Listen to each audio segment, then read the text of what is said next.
পাল্টে দিতে পারে এবং জনগণের উপরেই সমস্ত বিরোধী পক্ষগুলো ভরসা করে লড়াইয়ে রয়েছে। সেই লড়াইটা হচ্ছে ভোটের ময়দানে। কিন্তু আমাদের এখানে দুটো প্রশ্ন রয়ে যায় যে আমাদের দেশের যারা বিরোধী দলগুলো আছে তারা কেন জনগণের উপরে কি তারা ভরসা রাখতে পারে না বলেই বারবার ভোট থেকে দূরে চলে যায়, ভোট বর্জন করে?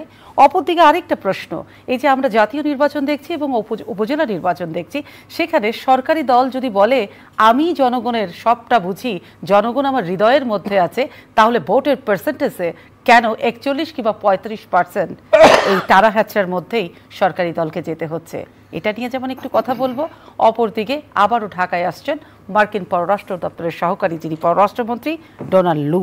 কি বার্তা দেবেন তিনি? এবং তার এই আশাতে একটা সময় ভোটের আগে আমরা মনে করেছিলাম গণতন্ত্র হয়তো ফিরে আসবে, তছনছ হয়ে গেছে, তিনি সব কিছু একদম ওলট পালট করে দিবেন। সবই তো চলছে। তিনি শুধু বাংলাদেশ সফরই করবেন না, ভারত এবং তিনি শ্রীলঙ্কাতেও যাবেন। কি বার্তা নিয়ে আসছেন, কি বার্তা দিবেন, এখানে রিলেশনশিপগুলো কি হবে, সব কিছু মিলেই কথা বলবো। আমি সময় ইসলাম রয়েছি আপনাদের সঙ্গে। আজ আমাদের যদিও বিষয়ের নাম বাড়াবাড়ি করলে ডাবল শিক্ষা কেন, সেটা পরে বলবো। সঙ্গে আছেন এম এ মান্নান এমপি, সাবেক পরিকল্পনা মন্ত্রী, বাংলাদেশ আওয়ামী লীগ। সঙ্গে আছেন গোলাম মাওলা রনি, সাবেক সংসদ সদস্য, বিএনপি নেতা। দুজনকেই স্বাগত জানাচ্ছি। শুরুটা এই পাশ থেকে একটু আপনাকে দিয়েই করি। অনেকদিন পর আপনার সাথে দেখা, কিন্তু কথা হচ্ছে গোলাম মাওলা রনি, সব ভোটই বর্জন করছে বিএনপি, উপজেলা ভোটও চলমান রয়েছে এবং তারা যে ভোট বর্জন করছে এতে তারা বলছে যে তারা একটা শিক্ষা দিচ্ছে সরকারকে গণতন্ত্র ফিরিয়ে আনতে। কিন্তু আমার প্রশ্ন হচ্ছে, সরকার এর থেকে কি শিক্ষা পাচ্ছে?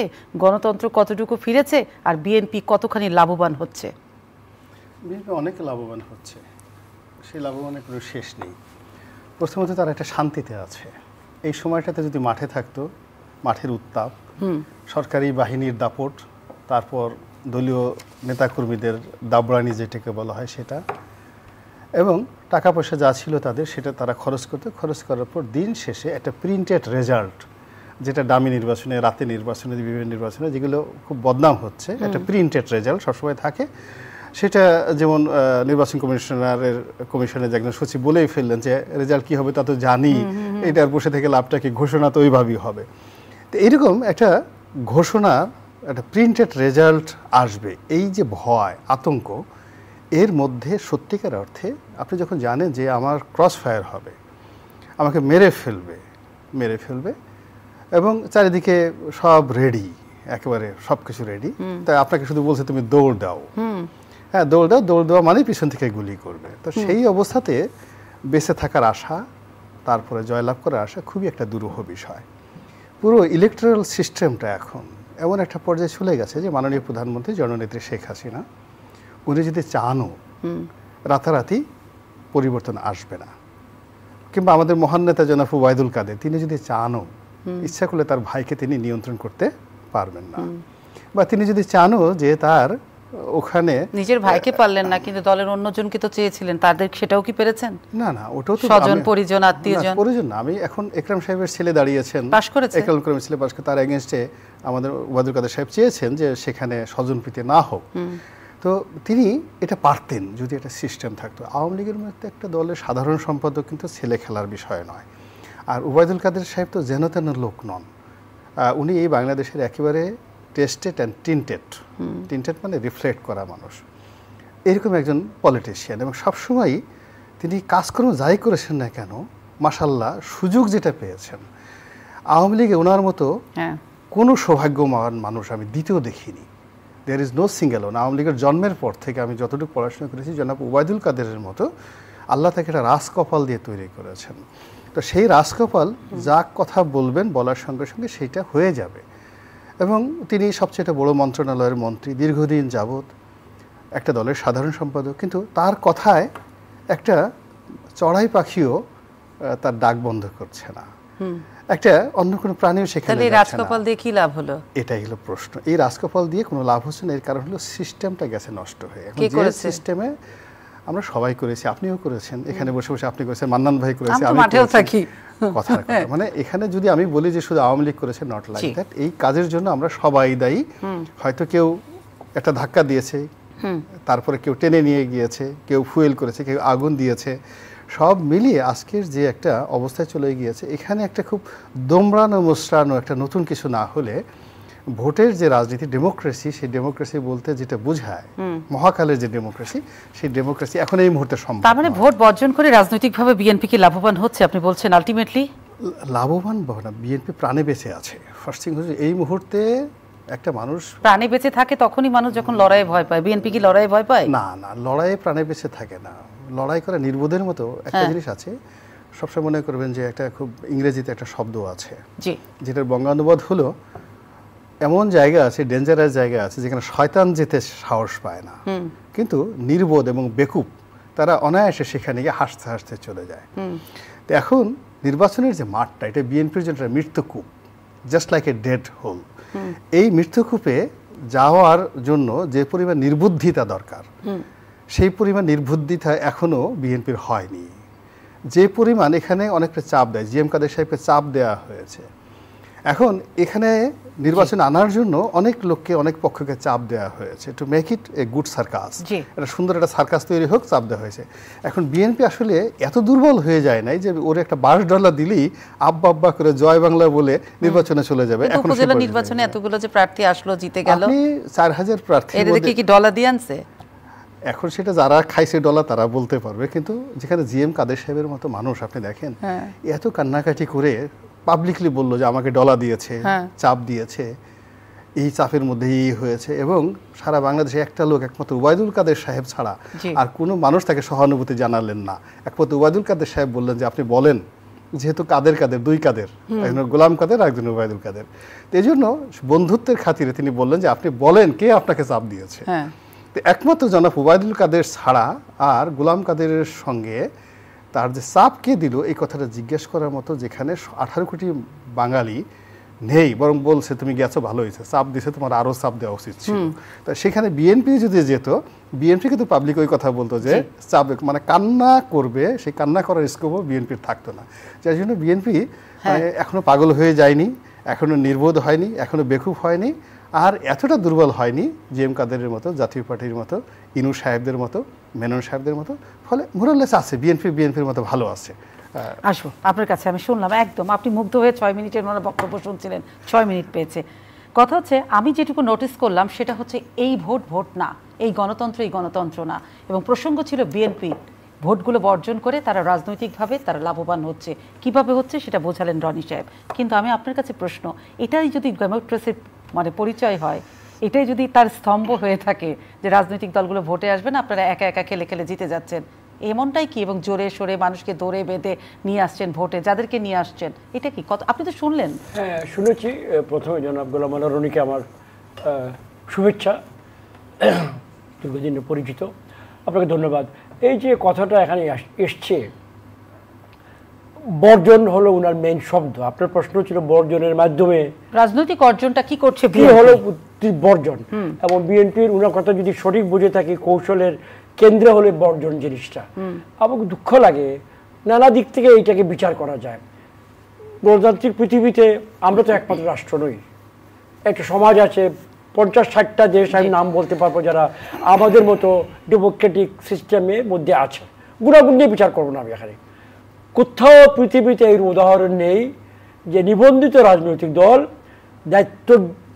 দায়িত্বের যে প্রধান কাজ তাদের নির্বাচন, গণতন্ত্র, সেটাকে এড়িয়ে গিয়ে বর্জন করে না করে তারা তাদের রাজনীতির খেলা খেলে। এটা পৃথিবীর কোনো আমার সামান্য ইতিহাস না। কেন খেলছে? বলছে বিএনপির জন্য এই নির্বাচন মৃত্যু, আত্মহত্যা করবে তারা ভোটে। বর্জন যে শব্দ, তারপরেও তারা যদি এটা সত্যি তারা মনে করে বর্জন, তাদের আচরণে বা গত 15 বছরের 4টা জাতীয় নির্বাচন হলো, এইবারটা নিয়ে আমি নিজে 4টাতে আছি, গোলাম মোল্লা রনি প্রথমটাতে ছিলেন। 2টা নির্বাচন তারা অংশ নিয়েছে আর 2টা নেয়নি। তাহলে 50% বর্জন, 50% বর্জন নয়। এইটা কি তাদের নীতির কোনো সংহতির পরিচয় বলতে পারবে? এসে দেখেছে, তারপরে ঠকেছে, তারপরে বলে চলে গেছে যে না ওটা হচ্ছে না, এটা ভোটে আসে নাই। তারপরে 14তে এসেছে, 18তে এসেছে, ঠেকেছে, শিখেছে। শুনেন, চট্টগ্রামের তো মহানগর, সেখানে নির্বাচন করেছে, জয়লাভ করেছে, সেলিব্রেট করেছে, সময় পুরোপুরি তারা শাসন করেছে।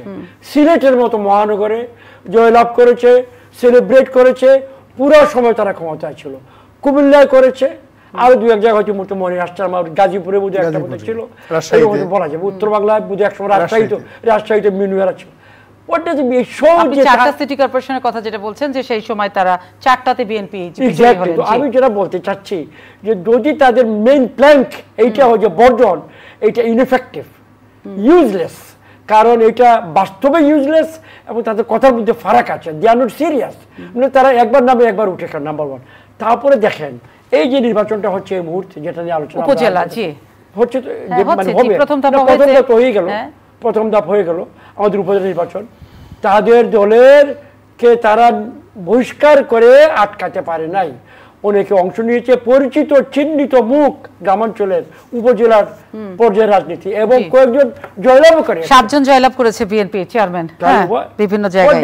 তার মানে হলো যে তাদের এই অবস্থানটা জনগণের কাছে গ্রহণযোগ্য নয়, তাদের ক্যাডারের কাছে, তাদের দলের কাছে গ্রহণযোগ্য নয়। আর প্রথম তো আমি বলছিলাম আমার জানা মতো সামান্য নলেজে গণতান্ত্রিক ইতিহাসে পৃথিবীর কোন, ভারতকে চিন্তা করেন কিভাবে বিজেপির সঙ্গে আমাদের মমতা ব্যানার্জি কিরকম দিন রাত শুনি, কত রকমের ফাইট হচ্ছে, পলিটিক্যাল ফাইট হচ্ছে, কিন্তু তার বর্জনের শব্দ মুখ থেকে বেরিয়েছে কোনো সময়, নট ওয়ান ওয়ার্ড।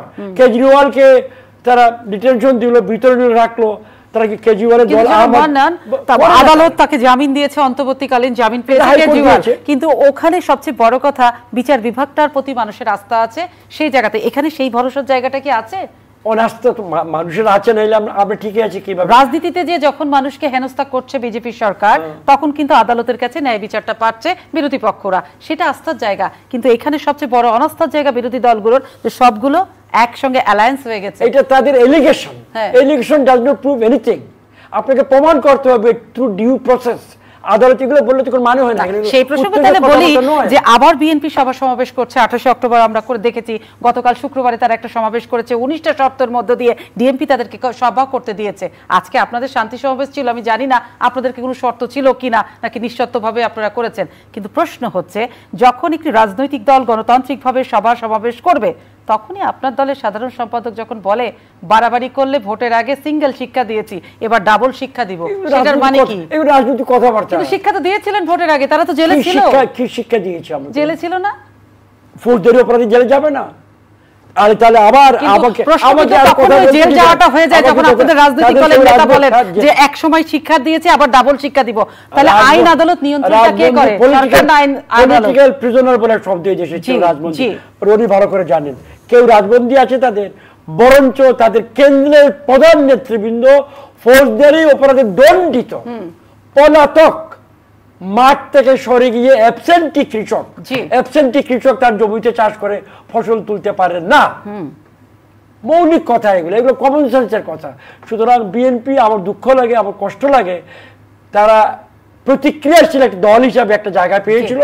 আওয়ামী লীগের ক্রিয়া বিরুদ্ধে প্রতিক্রিয়া সৃষ্টি করে প্রথম দিকে যে দলটা সৃষ্টি করেছেন বেসিকই হলো প্রতিক্রিয়াশীল, সেটা উবে গেছে, সময় পার হয়ে গেছে, ওর আর নেই সময় এখন। জি, গোলাম মোল্লা রনি, আপনার কাছে কি আমি প্রশ্ন করব, কিন্তু ওই যে ডাবল শিক্ষা নিয়ে একটু বলছিলাম যে ভোটের আগে আপনাদের সিঙ্গেল শিক্ষা হয়েছিল, ডাবল শিক্ষা আবার সভা সমাবেশ করছে বিএনপি, আজও করেছে, গতকালও করেছে, কিন্তু বিএনপি যে নতুন করে আবার জ্বলে উঠছে সভা সমাবেশের মধ্য দিয়ে, বিএনপির এটা ভবিষ্যৎটা কি?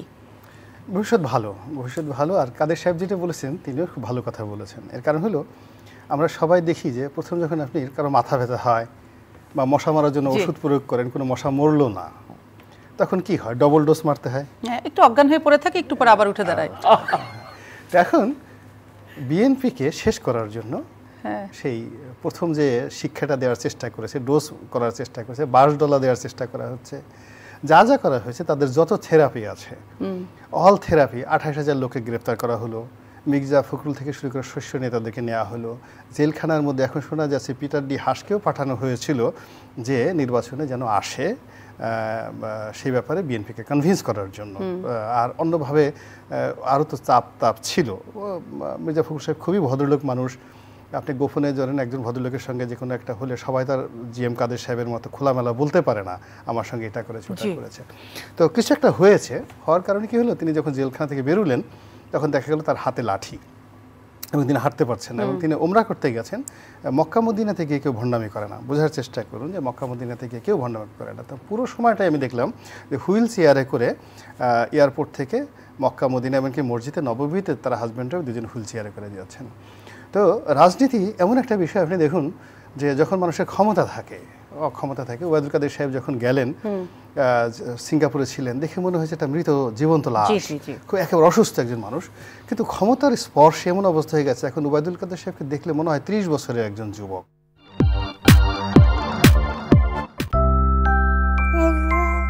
নিরাপত্তার গল্পটা আমরা বুঝি। সহজভাবে বলছেন যে আমি জীবনের যে শিক্ষা পেয়েছি এই শিক্ষা আর কোনোদিন ভুলব না। তো এখন যে কোনো কারণেই হোক বিএনপি শিক্ষা পেয়েছে, 2014-তে শিক্ষা পেয়েছে, 18-তে শিক্ষা পেয়েছে, এবং 18-র যে শিক্ষাটা আমি নিজের জীবন্ত সাক্ষী।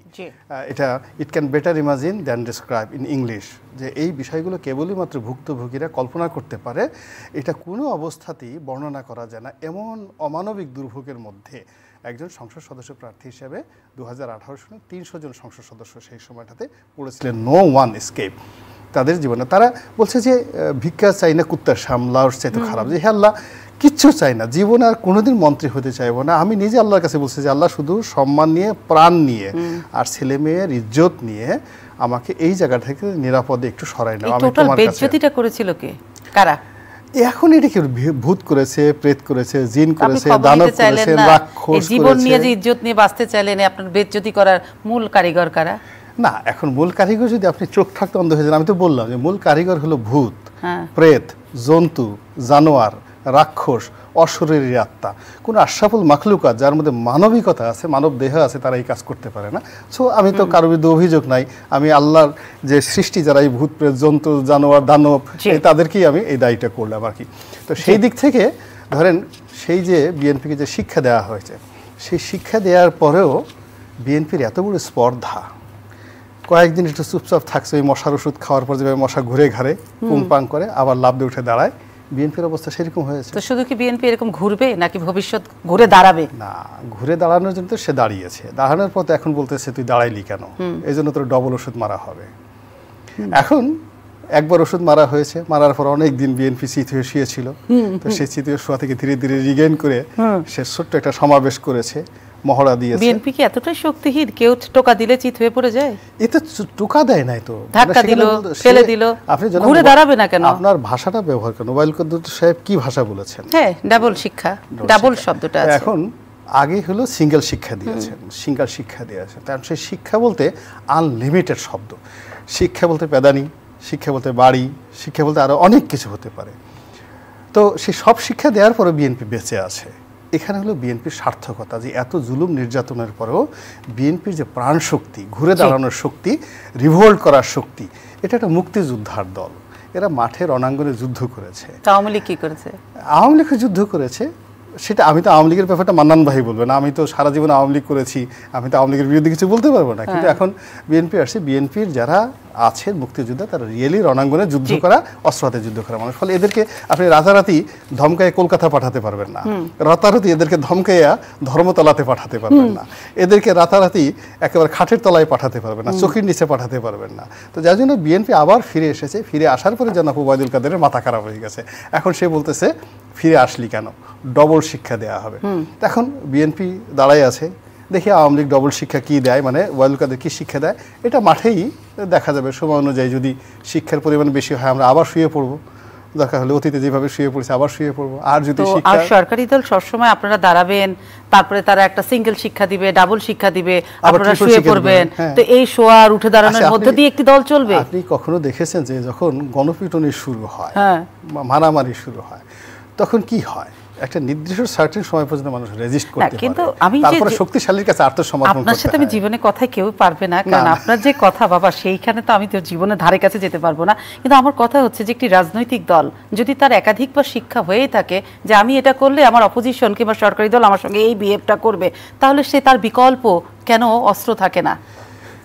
যে আমি রাজপথে দাঁড়ালে পুলিশ দিয়ে আমাকে সরিয়ে দিবে, আমাকে এটা করা হবে সেটা করা হবে, তাহলে তারা তো সারা জীবন বিএনপি দেখছে। ফার্স্ট থিং হলো যে রাজনীতি, বিএনপি তো এখানে ধর্মযুদ্ধ করতে আসেনি, গেরিলা যুদ্ধ করতে আসেনি। ল্যাকিংসটা কোথায় বিএনপি? হামাসের মতো বিএনপির কোনো ল্যাকিংস ছিল সরকারি দলের। বিএনপির মতো রাজনীতি করে যাচ্ছে, আর সরকারি দলই বিএনপিকে দাবড়ানোর জন্য, দমন করার জন্য, শিক্ষা দেওয়ার জন্য প্রতি মুহূর্তে তাকে সিদ্ধান্ত পরিবর্তন করতে হচ্ছে। তাহলে জনগণের সঙ্গে আসলে কারা আছে? বিএনপির সঙ্গে জনগণ আছে না সরকারি দলের সাথে? সবার সঙ্গে জনগণ আছে। এটা মানে আমি যদি খালি বিএনপির সাথে বলি, নট লাইক দ্যাট। আওয়ামী লীগের সাথে আওয়ামী লীগের লোকজন আছে, বিএনপির সঙ্গে বিএনপি। তাহলে জনগণ যদি থাকে, সেই জনগণই যদি ভরসার জায়গাটা হয়, তাহলে বিএনপি কোন কোন কারণে ভোটে আসে না? আপনি সেটা প্রথমে বলেছেন। আপনি বিএনপির কথা বাদ দেন, এখন আওয়ামী লীগ নিয়ে চিন্তা করেন যে আওয়ামী লীগের যদি 40% জনসমর্থন থাকে, তার সঙ্গে যদি আরো ফ্লোটিং ভোট থাকে 20%, সো 60% ভোট তারা হোল্ড করছে। ফ্লোটিং ভোট 20% আর আওয়ামী লীগ এবং তাদের সহযোগী যারা আছেন 60%। তো সেখানে যদি কোনো মাঠে 2%, 3%, 4%, 5%, মানে সরকারি হিসেবে যদি 37% আসে, আর পাবলিক বলতেছে এখানে 2% হয়েছে, 5% হয়েছে, তাহলে আওয়ামী লীগের লোকজন কেন ভোটে আসছে না? বিএনপিকে বাদ দেন, বিএনপি তো এখন মাঠে নেই। বিএনপি এখন দুর্বল পার্টি, শোয়া পার্টি, এতকাল মশার ওষুধ প্রয়োগ করার পর গড়াগড়ি করছে। সবে মাত্র এই শুক্রবার দিনে একটু দাঁড়িয়েছে, দাঁড়ানোর পরে হুমকি দিয়েছে। হুমকি দেওয়ার পরে কয়জন শুয়ে পড়ছে, আমার আজকে আবার একটু খোঁজ নিতে হবে যে কয়জন কোন অবস্থার মধ্যে আছে। তো সেখানে বিএনপিকে নিয়ে আলোচনা করা মানে আপনাদের দুর্বলতা। বেটার টক মান্নান ভাই, তাদের এখন শক্তি আছে, সামর্থ্য আছে। বিএনপিকে নিয়ে তো আলোচনা করতেই হবে, কারণ ওদের সকাল থেকে রাত সবই তো বিএনপি নিয়ে।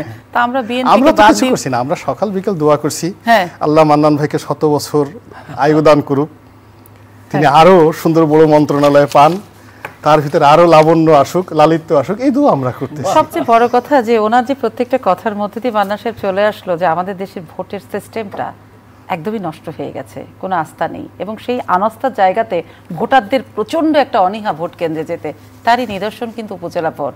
আপনাদের এইরকম অসাধারণ জনপ্রিয়তা, অদ্ভুত রকমের উন্নয়ন, তারপরও কেন জনগণ ভোটের লাইনে দাঁড়াতে চাচ্ছে না? সেই গবেষণা কি কখনো করেছেন? উন্নয়ন পেয়ে মানুষ তুষ্ট, পরিতৃপ্ত, এক ধরনের আত্মবিশ্বাস আমাদের জনগণের মধ্যে ওয়াইডলি নিচের দিকে।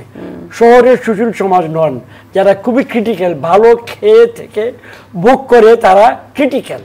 কিন্তু গ্রামের মানুষ, আমি গ্রামের পক্ষে প্রতিনিধিত্ব করে সমান সংসদ, তারা এই যে মূল কথা যাচ্ছে কেন তারা এইটা হচ্ছে না, কারণ গ্রামের মানুষ উন্নয়ন পেয়ে পরিতুষ্ট। এখন দে ওয়ান্ট মোর অফ উন্নয়ন। আপনার কথাবার্তা এইগুলা, এই যে ডাবল দোলাই, সিঙ্গেল দোলাই, এইগুলা ঢাকার কথাবার্তা, এইগুলো আমার সাল্লা, দিরাই, পঞ্চগড়, সাতক্ষীরায় does not matter at all. তার মানে উন্নয়ন হয়েছে বলে লোকজন ভোটের লাইনে দাঁড়াতে অনীহা প্রকাশ করছে। তো যদি দুইটা দল নামতো একসঙ্গে 1 to 1, তাহলে হয়তো মানুষের এক্সাইটমেন্টটা আসতো। এই পরিবেশটা নষ্ট করার দায়িত্ব তাদেরই বেশি। বিএনপি কন্টিনিউয়াসলি বলছে যে আমরা বর্জন করে এটাকে ডিরেল করে দিব, পারবে না। তারা আমাদের জাতির জীবন থেকে কয়েকটা বছর নষ্ট করলো, তাদের নিজের দল থেকে তারা নষ্ট করলো সুযোগ। তারা 2-3 বার জয়লাভ করেছে, শাসন করেছে, তারপর হঠাৎ করে তারা এই সিস্টেমটা গেল, এখন ফ্রাস্ট্রেটেড। কিন্তু আমার যেটা আরেকটি প্রশ্ন, আসলে আপনাদের কথার রাজনীতি নিয়েই তো আমাদের টকশোগুলো করতে হয়, তেমন কিছু চলে তো, কথা থামে না, কিছুই জিনিসের শুধু দামই বাড়ে, আপনাদের কথা থামে না। কিন্তু সবচেয়ে বড় কথা, আজকে বিএনপির মহাসচিব কিন্তু বললেন যে একটা আওয়ামী লীগকে চালাচ্ছে, আওয়ামী লীগ চালাচ্ছে না দেশ, একটা অদৃশ্য শক্তি দেশ চালাচ্ছে। সেই অদৃশ্য শক্তিটা কি? অদ্ভুত ধরনের কথাবার্তা, ওদের কথা আপনাদের কাছে আধ্যাত্মিক ধরনের কথা আমি যাবো না, এর সম্বন্ধে রনি অনেক এক্সপার্ট, বেটার বলতে পারবেন। উনি যদি শুনেন, আমরা পাকিস্তানের সময় শুনতাম, আপনাদের বয়স কম, আমরা তো ওই সময় পাকিস্তানের সময় শুনতাম অদ্ভুত শক্তি দেশ চালাচ্ছে, বুঝতে পেরেছেন? সব সময় ইন্ডিয়াতেও তারা বলে একটা অচেনা অদ্ভুত শক্তি দেশ চালাচ্ছে। দিস আর ভেরি কমন টক্স। ওগুলাকে যদি আপনি গ্যালারির কথাবার্তা, সংবাদপত্রের জন্য কথাবার্তা, অ্যাকচুয়াল কথাবার্তা হবে একটা দলের রাজনৈতিক ইশতেহার, এবং দলের মাঝে মাঝে দলের যারা প্রধান, অবশ্যই আমাদের প্রধানমন্ত্রী, তিনি যখন from time to time ওনাদের দলের প্রধানত বলছে দেশে গণতন্ত্র নাই, ভোট নাই, মানুষের সুখ নাই, শান্তি নাই, সেটাও কি ওনাদের কথা আপনাদের কাছে বিবেচ্য না? Not at all. কারণ আমাদের নেতাকে আপনারা বলার হক নেই যে মাঠ ছেড়ে চলে গেল, সে মাঠের কোয়ালিটি সম্বন্ধে, বল সম্বন্ধে, রেফারি সম্বন্ধে মন্তব্য করার তার হক আছে। যে মাঠে আসে না, মৌলিক দায়িত্ব মাঠে নামা প্লেয়ার যদি হয়, এইটাকে যে ছেড়ে গেল, পালিয়ে গেল, হাতে নিল না, সে কিভাবে বিভিন্ন সিস্টেমের বিরোধিতা করে বলে না এই মাঠ বাড়ানো হয় না। কিন্তু সেটা জবাব দিবেন, কিন্তু আপনার কাছে আমার জানতে চাও, বিএনপি বলছে আপনারা আওয়ামী লীগ দেশ চালাচ্ছে না, দেশ চালাচ্ছে অদৃশ্য শক্তি, আর আপনারা বলছেন বিএনপি চালাচ্ছে না, বিএনপি কেউ চালাচ্ছে, অন্য কেউ। মানে সবাইকে অদৃশ্য নিয়ে চালাচ্ছে দলগুলো? এটা আমি আমার নিজের কথা বলতে পারবো, আমি কিন্তু এখানে আমার দলের পক্ষে কথা বলছি না। বিএনপি চালাচ্ছে না অদৃশ্য, I don't believe it. BNP চালাচ্ছে অ্যাবসেন্ট শক্তি, মাঠে নেই। একটা কথা আমি সাধারণ উদাহরণ বলছি না, গৃহস্থ ক্ষেতের আইলে নাই, তার ক্ষেতে ধান হবে না। একদম গ্রামীণ, আমি গ্রামের ছেলে উদাহরণ দিলাম। পালিয়ে দণ্ডিত রাজপথে কারা আন্দোলন করছে, সমাবেশ করছে, কাদেরকে আপনারা ঠেকানোর জন্য জান প্রাণ দিয়ে লড়াই করছেন? সে তো বিএনপি।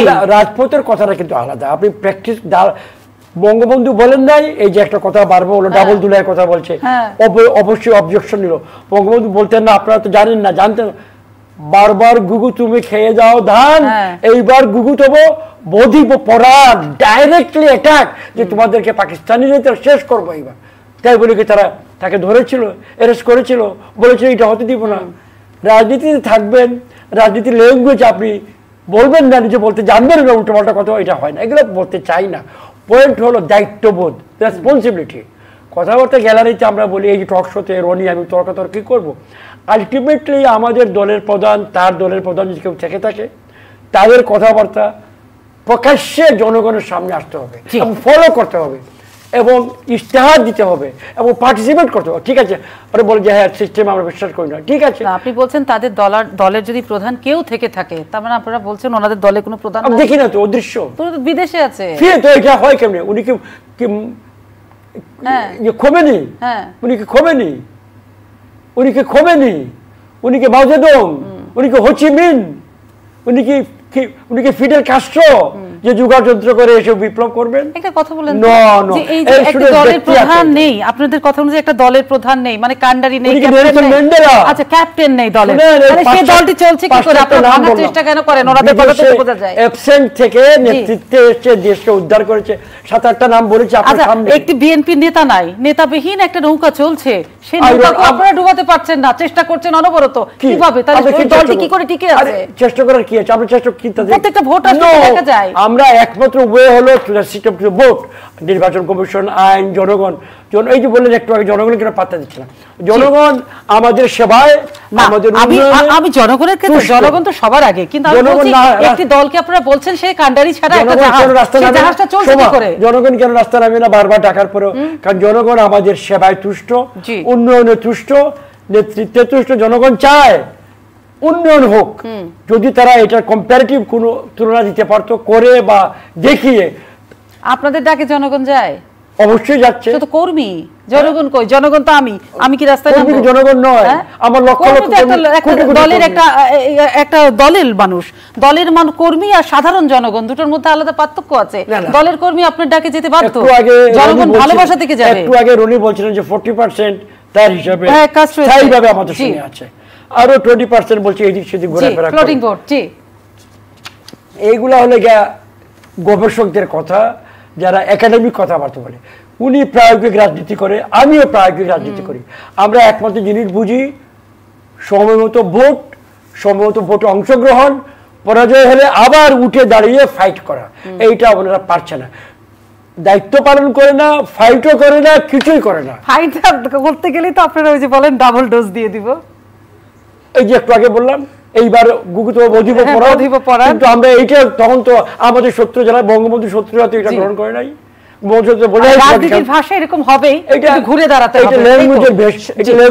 আমি আলোচনার জন্য হয়তো আমাদেরকে আলোচনা করতে হয়, সেই কথা তো আমিও বুঝি, কিন্তু সবচেয়ে বড় কথা আপনি কি শুনতেছেন এতক্ষণ ধরে?